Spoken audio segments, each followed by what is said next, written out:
मेरे छोटे दिनों में जब मेरे न्यू जर्सी के तालु को कुछ कदरे पुराने दोस्तों की तरफ से मजीद बेहतर चीज़ों में तरबियत दी जा रही थी, मेरा तारुफ करीब विद ब्लैक बैन सा से हुआ, जो मैनहट्टन के चाइना टाउन में बियर्ड स्ट्रीट पर लन के चाइना गार्डन में एक ख़ास है। मैं इसे तफसील से बयान करने से गुरेज करूंगा। ये कहना काफ़ी है कि यह सबसे गंदे और लजीज खाने में से एक था जिसका मैंने कभी लुत्फ़ उठाया है, और ज्वाइंट बंद होने से पहले मैं लंच में मुतअद्दिद बार इससे लुत्फ़ अंदोज़ होने के काबिल था। मैं उसके मसावी को कभी नहीं भूल सका। ब्लैक करीब का उन्वान मुझे खाने के बारे में सोचने पर मजबूर करता है, और ये परेशान कौन है। याद मुझे इसकी भूखी बनाती है। स्वीडन की इस तारीख कशीदा साइंस फाई जंगी फिल्म में ब्लैक करीब एक ऐसी टीम के नाम का हवाला देती है जो तमाम जंगों को ख़त्म करने के लिए मुस्तकबिल में ना दूर की जंग में मुमकिना तौर पर फतह छीनने वाले मुमकिना खुदकुश मिशन के लिए भर्ती की गई थी। तमाम तहजीब खुद मैं जानता हूँ, सिर्फ इस किस्म की चीज़ जिसका हम अभी तजर्बा करने के लिए बेचैन हैं। सच बात कहने के लिए नहीं, बल्कि मैं लिन के चाइना गार्डन में ब्लैक बैन की चटनी के साथ किकरे खाते हुए होना पसंद करूंगा। ये फिल्म एडमबर्ग की हिदायतकारी में जरकर वर्डबर्ग के एक मशहूर साइंस फाई नावल को ढाल रही है। एक मंजर के एक कारकर के साथ खिलता है जिसमें नुमी रपीस कैरोलिन अलिफादे के तौर पर अपनी बेटी के साथ एक कार में बैठी एक सुरंग ट्रैफिक जाम में इंतजार कर रही है।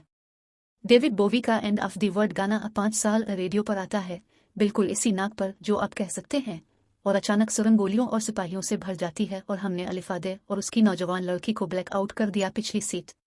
कुछ सालों बाद किक 2 और अलिफादे, जैसा कि इसका ज़्यादातर फिल्म में हवाला दिया गया है, एक सिपाही है जो ऑर्डर वसूल करने के लिए सफ़र करती है।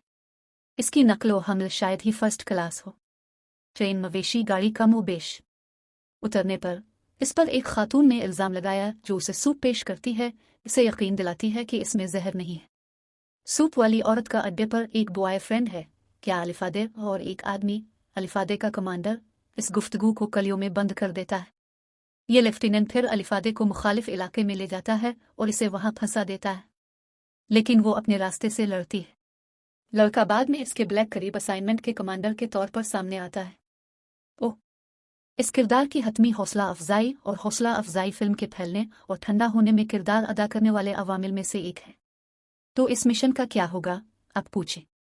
इस भेड़ियों के ज़माने में, जैसा कि उनके भर्ती करने वाले जनरल रॉड डेविड डेंस्क कहते हैं, वहाँ एक बर्फ से ढका जजीरा नुमा है, जिसके आखिर में एक ऐसी जगह है जहाँ अगर टीम कामयाब होती है तो वो 2 पुरस्कार पैकेजेस फराहम करेंगे जो उनकी तरफ से फतह का जादू जगाएंगे।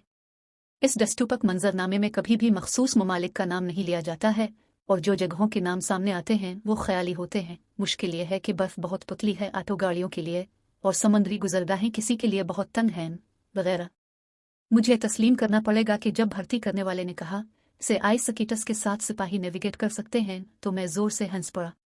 ठीक है, फिर एक बार फिर अब जानते हैं, एंथोनी मान की 1965 की टेलीमार्क के हीरोज़ में किर्क डगलस और रिचर्ड हैरिस की क़ियादत में बहादुर डाकू 6 पर अपने नाजी निशाने पर पहुंच गए, और वो फिल्म एक सच्ची कहानी पर मबनी थी और एक स्टील्थ जंग की तस्वीर है। क्लासिक नीज़ क्रिस्टोफर नोलान के आगाज़ पर असर तो क्यों नहीं, और यकीनी तौर पर इस मुश्किल से काटे हुए निस्फ दर्जन की नज़र जो कि बर्फ़ के सियाह टुकड़ों में झप जाती है, बाज़ औक़ात उनके नीचे डूबी हुई दर्जनों लाशों को देखने के लिए रुक जाती है। यहाँ मौसमियाती तब्दीली के आदाद और शुमार क्योंकि यकीनन ऐसा होता है। अलिफादे ने इब्तिदाई तौर पर निशानदेही की कि एक खुदकुश मिशन से कम ज़्यादा कुछ नहीं है, लेकिन इसने इसे कुछ और बनाने की कोशिश करने की वजह बताई है, अपनी बेटी के साथ दोबारा मिलने की उम्मीद, जिसके बारे में कहा जाता है कि वो एक पनागुज़ीन कैंप में पाई गई थी। किस्म की इसकी आरजू ने धोखादही से भरे अक्सर खौफनाक बर्फ़ के इस पार सफ़र करने वाले फ्लैशबैक्स को तरतीब दिया, जिसके दौरान हसब मामूल खौफनाक राज खुलते हैं। जंग वाकई जहन्नम है मुतअद्दिद सतहों पर, ख़ासतौर पर जब अलिफादे खुद को नागुज़ीर इखलाक़ी इंतखाब से दो चार पाता है। रपीस, जिसके बारे में मेरा अंदाज़ा है कि अब शानदार किराया पर एक राज करने वाली क़ुव्वत है, वो सख्ती फराहम करती है जो यकीनन